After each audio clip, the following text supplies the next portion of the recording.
इस मूवी की IMDb rating 9.3 है। ये मूवी एंडी नाम के एक लड़के की होती है जो बहुत बड़े बैंक में एक बैंकर होता है। मूवी के स्टार्टिंग में एंडी को उम्र कैद की सजा सुनाई जा रही होती है क्योंकि उसने अपनी वाइफ और वाइफ के लवर का मर्डर कर दिया। एंडी बताता है कि मैं उन दोनों को मारने की प्लानिंग बना रहा था, बट मैंने उन दोनों को नहीं मारा। मैंने अपने इरादे बदल लिए थे क्योंकि मैं अपनी वाइफ से बहुत प्यार करता था। बट सारे सबूत एंडी के खिलाफ होते हैं और एंडी को उम्र कैद की सजा सुना दी जाती है। इसके बाद में एंडी को ऐसी जेल में भेज दिया जाता है जिसकी सिक्योरिटी बहुत ज्यादा स्ट्रॉन्ग होती है। इस जेल के रूल बहुत ज्यादा स्ट्रिक्ट होते हैं। यहाँ से भागने वाले को ऐसी सजा दी जाती है कि वो दोबारा भागने की कोशिश भी नहीं करता। एंडी को पता चलता है कि रेड नाम का एक कैदी किसी भी चीज को जेल में उपलब्ध करवा सकता है। वो रेड के पास जाता है। एंडी रेड से कहता है कि उसे एक हथौड़ी और एक एक्ट्रेस का पोस्टर चाहिए। रेड हंसते हुए कहता है कि किसी को मारने का इरादा है क्या? एंडी कहता है कि यहाँ पर मेरा कोई भी दुश्मन नहीं है। रेड कहता है कि जल्दी तुम्हारे दुश्मन भी बन जाएंगे। रेड कहता है कि सामने खड़े 3 लड़कों की तुम पर गंदी नजर है। एंडी कहता है कि मैं उन्हें बता दूंगा कि मैं गए नहीं। रेड कहता है कि इससे उनको कोई भी फर्क नहीं पड़ता,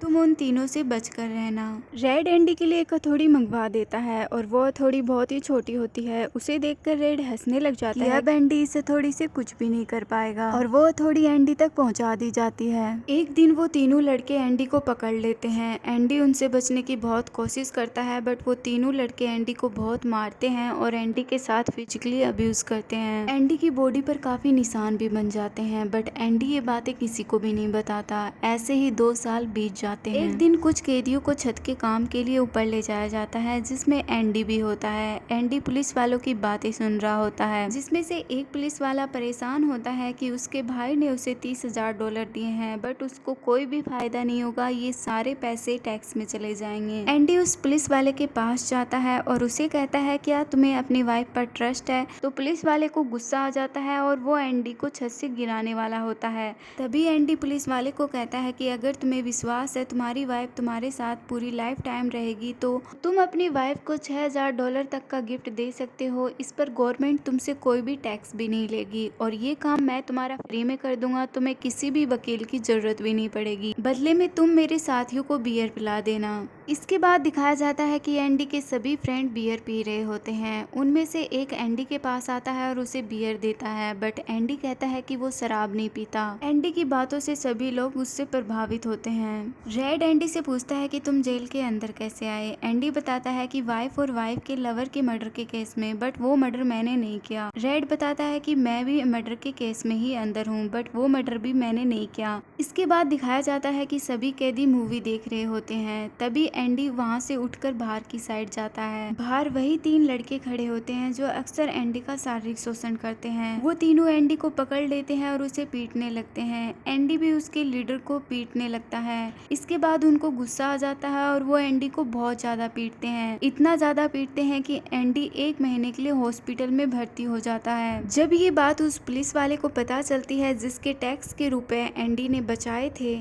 वो पुलिस वाला उन तीनों को खूब मारता है। उनके लीडर को इतना मारता है कि उसके बॉडी के कुछ पार्ट्स काम करना भी बंद कर देते हैं। 1 महीने के बाद में जब एंडी वापस जेल में आता है तो वहाँ का वारंट एंडी के जेल की चेकिंग करने के लिए आता है। दरअसल चेकिंग का तो एक बहाना होता है। वारंट एंडी से मिलना चाहता था क्योंकि उसने सुना है कि एंडी ने एक पुलिस वाले के टैक्स के रुपए बचा दिए, इसीलिए वो वारंट भी एंडी से अपना काम करवाना चाहता है। वारंट जब एंडी के रूम में पोस्टर देखता है तो वो कहता है कि वैसे तो जेल में ये सब कुछ अलाउ नहीं है, बट कभी कभी चल जाता है। वो एंडी के पास बाइबल देखता है और उस बाइबल को हाथ में लेकर कहता है कि इसी में सब कुछ छुपा है, और वो बाइबल एंडी को वापस कर देता है और वहाँ से चला जाता है। इसके बाद दिखाया जाता है कि एंडी को लाइब्रेरी में काम दे दिया जाता है। लाइब्रेरी का लाइब्रेरियन एंडी को देखकर बहुत खुश होता है। एंडी लाइब्रेरी में बैठकर बैंक से रिलेटिव सभी लोगों की प्रॉब्लम सॉल्व करने लग जाता है और ये काम इतना ज्यादा बढ़ जाता है कि एंडी को एक और इंसान की जरूरत पड़ती है। इसलिए एंडी रेड को अपने पास काम पर रख लेता है। इसके बाद लाइब्रेरियन को दिखाया जाता है जिसकी सजा पूरी हो गई है। अब उसे वापस घर जाना होगा, बट वो वापस घर नहीं जाना चाहता, इसलिए वो एक और गुनाह करना चाहता है। वो एक कैदी को पकड़ लेता है और उसके गले पर चाकू लगा लेता है। तभी वहाँ पर रेड और एंडी आकर उसे समझाते हैं तो वो उसे छोड़ देता है। न चाहते हुए भी लाइब्रेरियन को जेल छोड़कर जाना पड़ता है। बाहर की दुनिया 50 साल में बिल्कुल बदल चुकी होती है। बाहर उसका मन बिल्कुल भी नहीं लगता। वो वापस क्राइम कर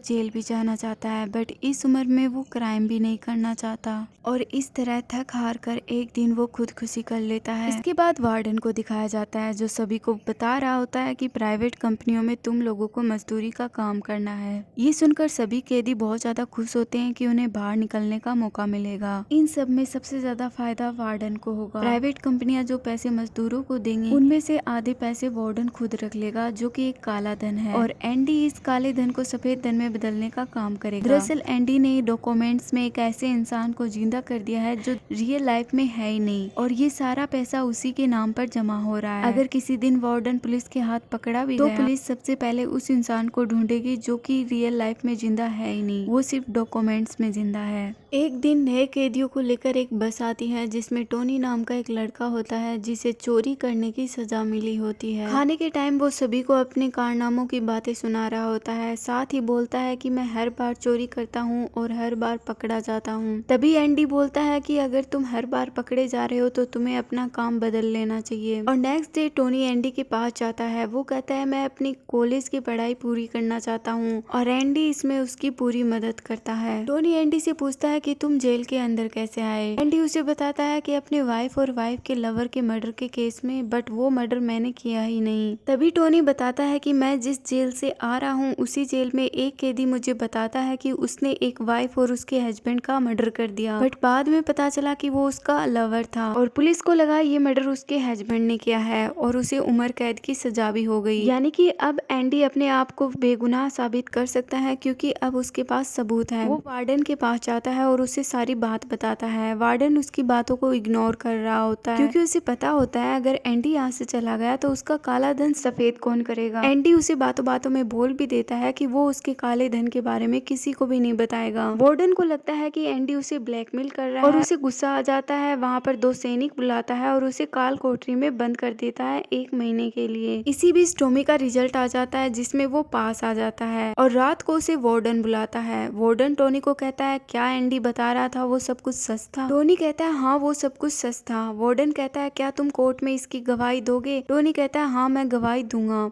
इतने में वार्डन ऊपर की तरफ इशारा करता है और टोनी के ऊपर गोली बरसा दी जाती है। वहीं पर उसकी मौत हो जाती है। इसके बाद वार्डन एंडी के पास जाता है और उसे बताता है कि टोनी ने भागने की कोशिश की थी इसलिए उसे शूट करना पड़ा, बट एंडी समझ जाता है कि वार्डन ने टोनी को मार दिया। इससे एंडी को बहुत ज्यादा बुरा लगता है और वो वार्डन के सारे काम करने से मना कर देता है। वार्डन को फिर से गुस्सा आता है और वो उसे 1 महीने के लिए फिर से काल कोठरी में बंद कर देता है। इतने दिनों तक अभी तक काल कोठरी में कोई भी बंद नहीं रहा। 2 महीनों के बाद जब एंडी काल कोठरी से बाहर आता है तो वो रेड से कहता है कि मैं तुम्हें एक एड्रेस देता हूँ, जब तुम जेल से बाहर निकलो तो इस एड्रेस पर जाना। वहाँ पर एक बहुत बड़ा पेड़ है और कुछ पत्थरों के नीचे एक काला पत्थर है, उस पत्थर को उठाना, वहाँ तुम्हें कुछ मिलेगा। रेड कहता है हाँ मैं बाहर निकलते ही वहाँ जरूर जाऊंगा। एंडी रेड से ये भी कहता है कि उसका एक ड्रीम है बीच के किनारे उसका एक होटल हो और एक बोट हो। रेड कहता है ऐसी उम्मीदें रखना बंद कर दो, उम्मीदें हमेशा दुखी देती हैं।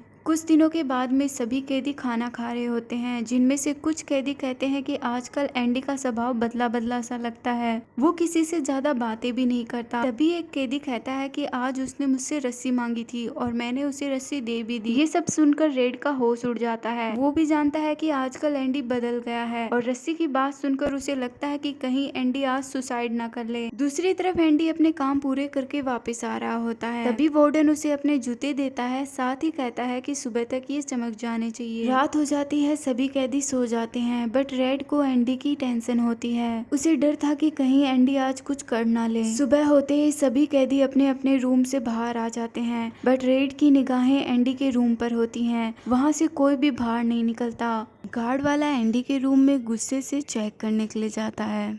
दूसरी तरफ वार्डन को दिखाया जाता है जो बॉक्स से अपने जूते निकाल रहा होता है, बट उसमें एंडी के जूते होते हैं और इसी के साथ सायरन बज जाता है, मतलब कोई कैदी भाग गया है। जब वार्डन वहाँ आकर देखता है तो एंडी वहाँ नहीं मिलता। वार्डन कहता है ये कैसे हो सकता है, जब कोई इंसान नाइट में अंदर आता है तो वो बाहर भी सुबह ही जाना चाहिए। पुलिस वालों का इसका कुछ भी पता नहीं होता। वार्डन को बहुत ज्यादा गुस्सा आ जाता है। इसके बाद में रेड को बुलाया जाता है। एंडी सबसे ज्यादा रेड के साथ ही रहता था। वार्डन रेड से पूछता है कि एंडी कहाँ गया है। रेड कहता है उसे नहीं पता वो कहाँ गया है। इसके बाद में वार्डन को और ज्यादा गुस्सा आ जाता है। वो पत्थरों को इधर उधर फेंकने लगता है। तुम्हें नहीं पता तो मैं किससे पूछूं, इन तस्वीरों से पूछूं या इन पत्थरों से पूछूं। तभी एक पत्थर एक तस्वीर के अंदर चला जाता है और जब वार्डन वो तस्वीर हटाता है तो वहाँ पर एक सुरंग होती है। ये देखकर सभी लोग हैरान हो जाते हैं। वार्डन जल्द ही एंडी को पकड़ने के लिए बाहर सर्च टीम भेज देता है। उन पुलिस वालों को कुछ भी नहीं मिलता बजाय एक छोटी सी हथौड़ी और कुछ कपड़ों के अलावा।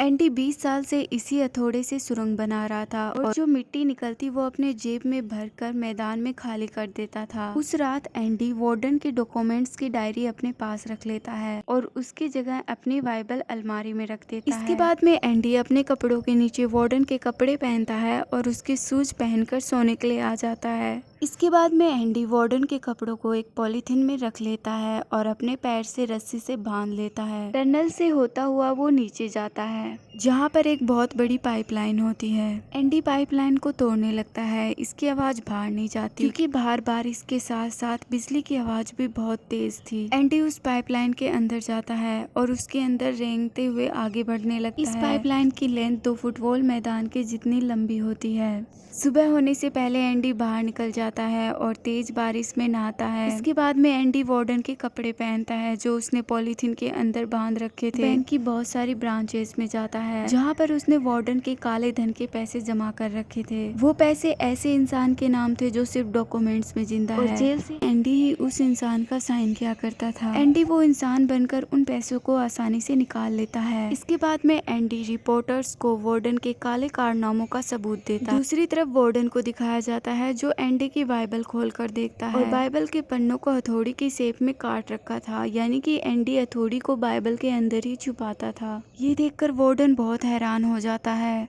वार्डन को पकड़ने के लिए बाहर पुलिस आ जाती है। वार्डन को भी पता चल जाता है कि एंडी ने सभी को उसके काले कारनामों के बारे में बता दिया और वार्डन खुद को गोली मारकर सुसाइड कर लेता है। इसके बाद में रेड को दिखाया जाता है जिसकी सजा पूरी हो जाती है, बट उसे नहीं पता कि वो बाहर कैसे रहेगा। बचपन से ही वो जेल के अंदर रह रहा है। उसे जेल के अंदर रहने की आदत हो गई है। बाहर जाकर वो छोटी सी जॉब करने लग जाता है। कभी कभी उसका मन करता है कि वो फिर से क्राइम करके जेल में वापस चला जाए और कभी कभी उसका मन सुसाइड करने को करता है। एक दिन एंडी के बताए हुए पते पर जाता है जहाँ पर काले पत्थर के नीचे उसे कुछ एड्रेस और कुछ पैसे मिलते हैं। उस एड्रेस को फॉलो करते हुए रेड एक बीच पर पहुँच जाता है जहाँ पर एंडी अपने नाव के साथ होता है। एंडी को देखकर रेड बहुत ज्यादा खुश होता है और एंडी भी रेड को देखकर बहुत ही ज्यादा हैप्पी हो जाता है। एंडी रेड से कहता है hope is a good thing, यानी उम्मीदें अच्छी चीजें होती हैं। और इसी के साथ इस मूवी का द एंड हो जाता है।